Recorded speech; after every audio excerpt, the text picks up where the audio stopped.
पत्रकार परिषद बघितली. त्या पत्रकार परिषदेमध्ये त्यांनी परवा म्हणजे मी त्यांच्याविषयी एक लक्षवेधी 2600 क्रमांकाची लक्षवेधी सभागृहात दाखल केली होती आणि त्याच्या उत्तरादाखल ज्या ज्या माननीय चंद्रशेखर बावनकुळे माननीय महसूल मंत्र्यांनी जे स्टेटमेंट केलं त्याला तोडून मरोडून ते काहीतरी वेगळ्या पद्धतीने स्टेटमेंट करताय आणि बोलताना त्यांची पद जेवढी खाली आलेली आहे तेवढेच ते खाली आलेले बोलताना, म्हणून खऱ्या अर्थात त्याला उत्तर देण्यासाठी काही कागदपत्र घेऊन आपल्यासमोर आणि आपल्या माध्यम समाजासमोर ते येण्यासाठी मी खऱ्या अर्थाने आज पत्रकार परिषदेचं आयोजन केलेलं आहे.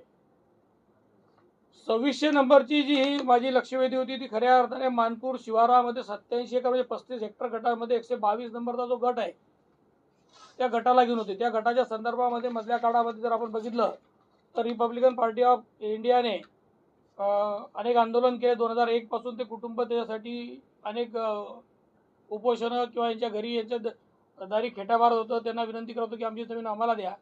तर यांनी 2002 मध्ये तिथे तापी पूर्ण शुगर अलाइट लिमिटेड नावाने एक फर्म उभी करून त्याच्यामध्ये काही डायरेक्टर घेऊन तिथे मी शुगर फॅक्टरी करणार आहे अशा पद्धतीत त्या लोकांना आश्वासन देऊन 87 एकरच्या आजूबाजूला काहीतरी जमीन तिथे कवडीमोल भागात विकत घेतली. तुम्ही जर बघितलं असेल या जमिनीचं खरेदी खत आता माझ्याकडे आहे. ते काहीतरी 6 एकर 6 एकर जमीन आहे. ही 13 लाख रुपयामध्ये घेतलेली. आज ती रोड टच जमीन आहे. त्याला कंपाऊंड पण त्यांनी केलेलं आहे. तर ही रोड टच जमीन आजची 50 लाख रुपये भावाची जमीन त्या टायमाला त्यांनी घेतली, 13 लाख रुपये भावात घेतली. शुगर फॅक्टरी झाली नाही. कालच्या दिवशी बोलताना ते सांगत होते की मी इथे इथेनॉल फॅक्टरी करणार होतो.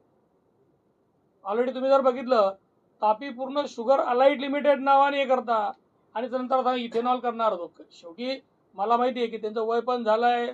वारंवार त्यांच्यावर काहीतरी वेगळ्या पद्धतीत इस्पितळामध्ये वेगळे इलाज पण होता आणि त्याच्यातून ते बरे होऊन आले काहीतरी पत्रकार परिषद घेत असतात. त्यांनी मागे जे पाप केले आहे ते सगळे आता समोर यायला लागले. सगळे डॉक्युमेंटरी एव्हिडन्स सगळे समोर आहेत. ही जी महारी इतमाची जमीन होती याच्या संदर्भामध्ये त्यांनी रिपब्लिकन पार्टी ऑफ इंडियाने तक्रार केल्यानंतर 10/2/2026 माननीय अप्पर मुख्य सचिव महसूल यांना मुंबई यांना एक पत्रव्यवहार माननीय कलेक्टरांनी केला. त्या कलेक्टरांनी केलेल्या पत्रव्यवहारमध्ये आता पत्रव्यवहार माझ्याकडे मी तुम्हाला त्याची कॉपी देतो. त्याच्यामध्ये त्यांनी म्हटलेलं आहे की सदर जमीन ही रिग्रँडच झालेली नाही. 51-52 पासून त्याची उतारे जर बघितले, हा 6 नंबरचा कॉलम आहे की सन 51-52 पासून आजपर्यंत सातबाऱ्यावरती फेरफार नोंदी पाहता सदर जमीन रिग्रँड झालेली दिसून येत नाही. जे जमीन रिग्रँडच झाली नाही तिचा खरेदी विक्रीवर होऊ शकत नाही.